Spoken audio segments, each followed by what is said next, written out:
ওকে, আমরা শুরু করি। আগেন যেখানে ছিলাম আমরা যেটা দেখতেছিলাম সেটা হচ্ছে চারের কম, যতক্ষণ পর্যন্ত চারের কম থাকবে আমাদের পজিটিভ হাফ সাইকেলের জন্য ডায়োডটা হচ্ছে ফরওয়ার্ডে থাকবে এন্ড আউটপুট থাকবে কত? আউটপুট থাকবে 4 ভোল্ট। এন্ড চারের কম মানে হচ্ছে এই পোর্শনটুকু।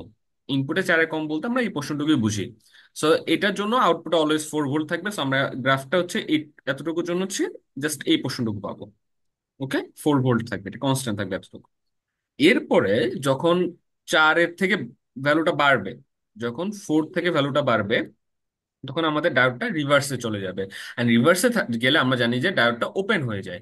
তো আমরা এভাবে বলতে পারি রিভার্সে যেহেতু যাবে, আমাদের এই পুরো পোর্শনটুকুর কোনো কিন্তু কাজ নাই আর। পুরো পোর্শনটুকু আমরা কি করতে পারি? বাদ করে দিতে পারি। পুরো পোর্শনটুকু আমরা, ওয়েট, আচ্ছা, কাট করার কোনো অপশন নেই, বাট আমরা এভাবে কল্পনা করতে পারি যে পুরো পোর্শনটুকু হচ্ছে বাদ।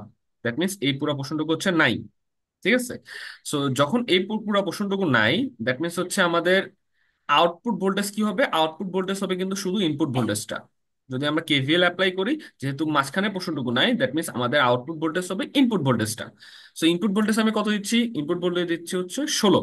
সো আমাদের গ্রাফটা শুরু হবে এখান থেকে, শুরু করে 16 পর্যন্ত উঠবে, এন্ড আবার এখানে এসে নেমে যাবে। ঠিক আছে, তো ভালো করে আর কি। তো এখানে উঠবে, এখানে উঠে 16 পর্যন্ত উঠে এখানে এসে নেমে যাবে। ঠিক আছে। এই যে হাই স্পিকটা, এটা হচ্ছে আমাদের 16 ভোল্ট, এটা হচ্ছে আমাদের 16 ভোল্ট। ওকে। সো আবার চারের কম কোন পোর্শনটুকু? চারের কম হচ্ছে আমাদের এই পোর্শনটুকু। তাহলে এই পোর্শনটুকুর জন্য আবার কত থাকবে? 4 থাকবে। যেহেতু আমরা জানি যে চারের কম হলেই 4 থাকবে, দ্যাটস আমাদের এই এই পোর্শনটুকুর জন্য আমরা আউটপুট 4 পাবো। এটা হচ্ছে আমাদের পজিটিভ হাফ সাইকেলের জন্য। ওকে, এবার আমরা নেগেটিভ হাফ সাইকেলের জন্য কি হবে যদি একটু দেখি। সো নেগেটিভ হাফ সাইকেলটা দেখা যাক। আচ্ছা, আমি আবার কাট করে বসাই জিনিসটা।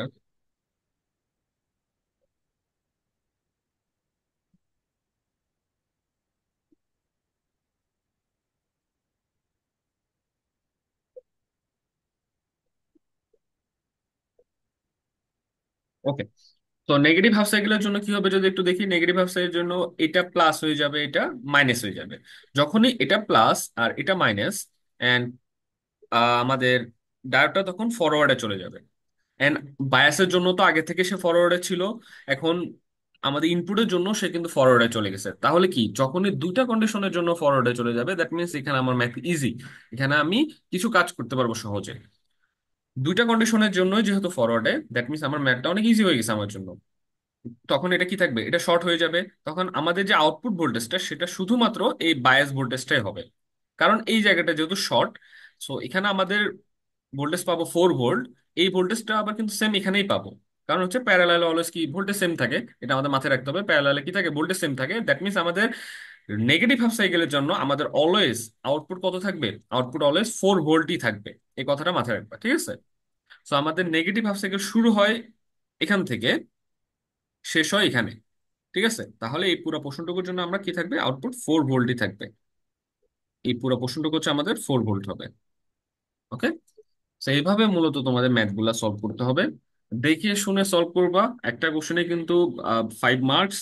সো একদম ভেবেচিন্তে সলভ করবা, এন্ড তোমাদের পরীক্ষা অবশ্যই গ্রাফ থাকবে।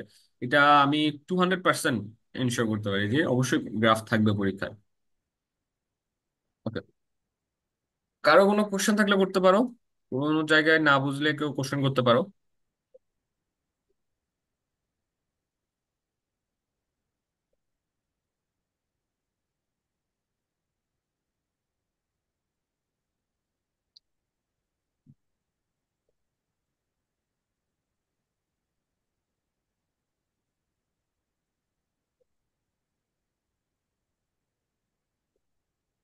কি আর কোনো কোশ্চেন আছে? না স্যার। আর কারো? ঐতিহ্য, সামিয়া, জেরিন, আপনাদের কোনো কোশ্চেন আছে? আমাদের স্যার গ্রাফে আমাদের তো মানে কোনো এটাকে এক্সপ্লেইন করার তো কোনো প্রয়োজন নেই। বুঝি নাই, একটু জোরে বলো কাইন্ডলি। গ্রাফে যদি আমরা মানে কোনো ধরনের এক্সপ্লেইন না করি তাহলে ওইটাতে কি মার্কস এর কোনো কম পাওয়ার কোনো চান্স আছে? না না, জাস্ট এক্সপ্লেন ম্যাথটা লাগে না। গ্রাফসটা দিয়ে। হ্যাঁ, জাস্ট গ্রাফ দিবা ওখানে। যদি এখানে এখন একটু কিছু বিষয় আছে, যেমন হচ্ছে যদি বলে যে explain and illustrate the graph, এটা অবশ্যই বলবে না, এটা কখনো আসে না এমন পরীক্ষায়, তাহলে একটু টুকটাক এক্সপ্লেন করা লাগে। বাট যদি তা না বলে জাস্ট ইলাস্ট্রেট দি গ্রাফ বলে, শুধুমাত্র এঁকে দিলেই হবে। ঠিক আছে। Okay sir. ওকে, আর কারো স্যার মেথড যে পার্ট গুলো এগুলো রাফার মাঝে করা লাগবে না, মেথড মাঝে করা লাগবে? আমি মানে অ্যান্সার শিট। আমি বলবো যে আমি অ্যাডভাইস দিব যে অবশ্যই অ্যান্সার শিটটা করিও।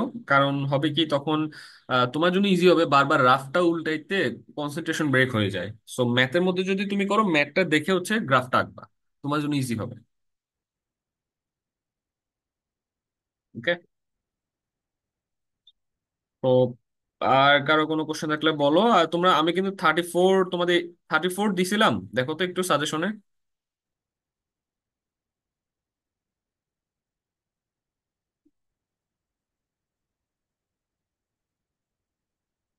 জি স্যার, থার্টি 34 দিছি। 34 এটা তো একটু কঠিন লাগতেছে, বাট ইজি। এগুলো করবো, আমি যেগুলো যেগুলো ম্যাথ দিছি এগুলো করবা ভালোভাবে। আশা করি এর বাইরে আসার কথা না। তারপরও যদি চলে আসে, আসলে এটা একটা অ্যাক্সিডেন্ট। সো এগুলা বেসিক যার ক্লিয়ার আছে সে মূলত সবগুলাই পারবে। ঠিক আছে, তো এগুলো করবা। এতটুকুই থাকলো তাহলে। আর কারো কোনো কোশ্চেন থাকলে বলো, না হলে আমরা শেষ করে দিই। আমি হচ্ছে রেকর্ডিং আপলোড দিব আমার একটা, আমি আমার রেকর্ডেড ক্লাসগুলো, আমি যে অনলাইন ক্লাসগুলো আছে এগুলো মূলত একটা আমার ইউটিউবে আনলিস্টেড করা থাকে, ওখান থেকে আপলোড দিই। সো তোমাদেরকে আমি লিঙ্ক দিয়ে দিব, আপলোড দিয়ে তোমরা হচ্ছে ওখান থেকে রেকর্ডিং দেখতে পারবা।